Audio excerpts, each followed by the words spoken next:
आसावा brothers commerce junior college, concept based education, जहां सपने सच होते हैं।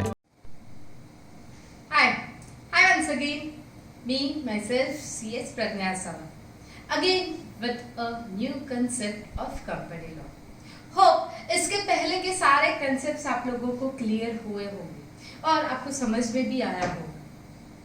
कमेंट्स में जब भी क्वेश्चंस आ रहे हैं मैं उनके आंसर्स तो दे ही रही हूँ, बट आई एम ट्राइंग कि आगे के कंसेप्ट्स भी आपको सिंप्लीफाइड टर्म्स में बता सकूं। हमने इसके पहले के लेक्चर में देखा था कॉर्पोरेट विल, ये कंसेप्ट कॉर्पोरेट विल होता क्या है और उसका यूज क्या होता है, क्यों वो कंसेप्ट को लाया गया है। आज हम लोग देखेंगे उसके आगे का कंसेप्ट, वो है लिफ्टिंग ऑफ कॉर्पोरेट विल।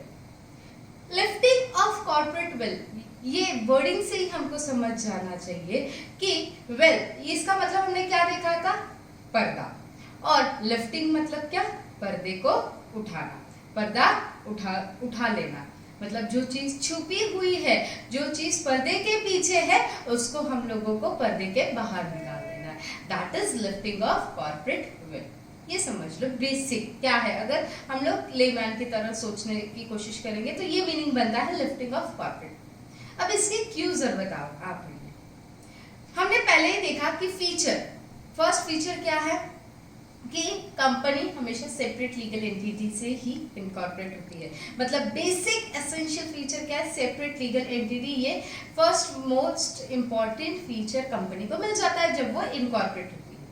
अब कॉर्पोरेट विल में ये चीज का फायदा लिया गया है कि लोग सेपरेट लीगल एंटिटी के तौर पे ये लेकर कॉर्पोरेट विल के बेसिस पर शेयर होल्डर अपना प्रोटेक्शन ले सकते हैं।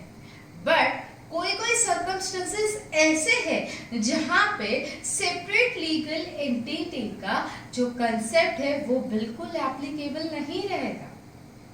वो एप्लीकेबल क्यों नहीं होएगा, क्योंकि जो कंपनी है और जो उसके फॉर्मर्स है, मतलब जिन्होंने वो कंपनी बनाई है, वो जानबूझकर कुछ तो भी ऐसा काम करने की कोशिश कर रहे हैं जिसमें वो फायदा लेना चाहते हैं सेपरेट लीगल एंटिटी ये कंसेप्ट का, बट कोर्ट उनको लेने अलाउ नहीं कर सकती है, बिकॉज उनके पास ऑलरेडी, उनके दिमाग में ऑलरेडी कुछ तो भी गलत काम करने का इरादा चल रहा है। वो इरादा कम करने के लिए या टोटली वार्निश करने के लिए कोर्ट ने लिफ्टिंग ऑफ कॉर्पोरेट विल का कंसेप्ट लाया है। अब होता क्या है लिफ्टिंग ऑफ कॉर्पोरेट विल में, होता क्या है कि जो फीचर है सेपरेट लीगल एंटिटी का, जो फीचर है यहाँ पे जब लिफ्टिंग किया जाता है, कॉर्पोरेट विल को लिफ्ट किया जाता है, तब ये चीज बिल्कुल एप्लीकेबल नहीं होती है कि कंपनी एक सेपरेट लीगल एंटिटी है apart from the members who have form. मतलब यहाँ पे मेंबर्स और कंपनी इन दोनों को एक समझा जाएगा और दोनों को एक समझकर ही लिफ्टिंग ऑफ कॉर्पोरेट विल किया जाएगा, और जो भी गलती होगी या जो भी फ्रॉड होएगा दोनों रिस्पॉन्सिबल रहेंगे इक्वली। अब कौन सी चीजों में कॉर्पोरेट विल लिफ्ट किया जाता है, आज हमको वो देखना बहुत जरूरी है। Corporate will, separate legal entity, generally कोई भी कॉमन पर्सन रहता है, वो कंपनी फॉर्म करने के लिए उसके पहले दिमाग में क्या रहता है, पहला मोटो क्या रहता है कि प्रॉफिट ज्यादा से ज्यादा गेन करना। अब प्रॉफिट वो तो गेन कर लेगा, बट जब प्रॉफिट गेन करने की बात आती है, बिजनेस अच्छे लेवल पे जाता है, तब उनके पीछे थोड़ा सा फ्रॉड करने का इरादा बढ़ने लगता है।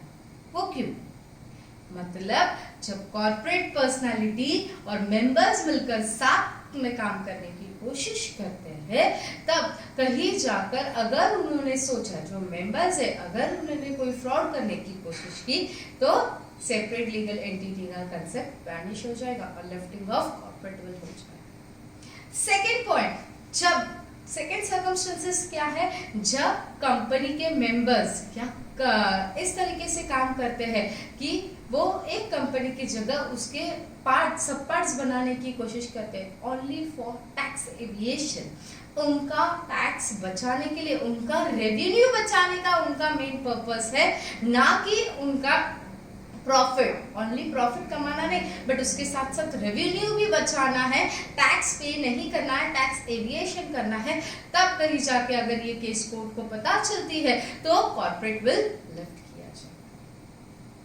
थर्ड सर्कमस्टेंसेस क्या है, जब कभी आप कोई एनिमी कंट्री के साथ कॉन्ट्रैक्ट करते हो, कोई एनिमी कंट्री के साथ कॉन्ट्रैक्ट, एनिमी कंट्री कैसी बन जाती है, जब दो कंट्री के अंदर झगड़ा चलता है, वॉर चलता है और फिर भी एक दूसरे के सिटीजन जो है एक दूसरे के साथ ट्रेडिंग करना चालू रख रहे हैं, तब वो एलियन एनिमी बन जाते हैं। और ऐसे तौर पे अगर कोर्ट को, गवर्नमेंट को ये बात पता चलती है कि एलियन एनिमी के साथ अपने कंट्री के, अपने नेशन के सिटीजन काम कर रहे हैं, वो वक्त पर कॉर्पोरेट विल लिफ्ट किया जाए।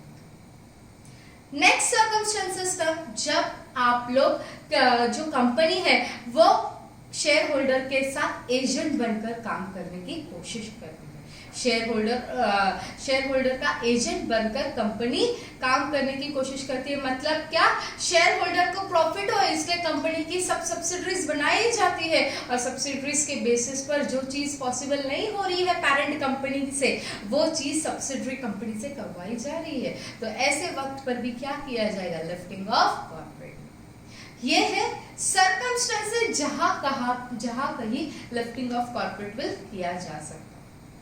अब इसके रिलेटेड बेसिक केस लॉज बने हुए हैं जो आज दिन तक एक पिक्चर क्लियर कर रही है कि आप लोग किस तरीके से डील कर सकते हो जब ये सर्कमस्टेंसेस अराइव होती है। ये केस लॉज हम लोग पढ़ेंगे नेक्स्ट लेक्चर में। आज हम लोग ने क्या देखा, लिफ्टिंग ऑफ कॉर्पोरेट विल का कंसेप्ट।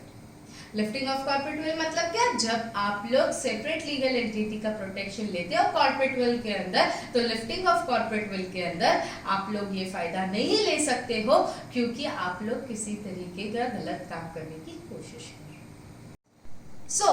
आज हमने क्या देखा, लिफ्टिंग ऑफ कॉर्पोरेट विल का कंसेप्ट। कॉर्पोरेट विल ये तो समझ चुके थे, आज हमने देखा lifting of corporate will. So, what all are the circumstances in which we can lift the corporate will? First circumstance is to determine the character of the company. Second characteristic, to determine the fraud. Third characteristic, to protect the revenue. Fourth circumstances, to avoid legal obligation. And the last circumstances is to make subsidiaries to act as the agent of the shareholders. These are the 5 circumstances on which lifting of corporate will can be done by the court. अब हम लोग आगे के lecture में देखेंगे इसके main case laws, हम लोग उसके बारे में डिस्कस करेंगे, तब कहीं जाके आपको क्लियर हो जाएगा पर्टिकुलर एक सर्कमस्टेंसेस, जब आपको समझ में आएगा कि केस में क्या सिचुएशन आने के बाद ये सर्कमस्टेंसेस अराइव हुई थी। Stay tuned, stay safe at home. Thank you.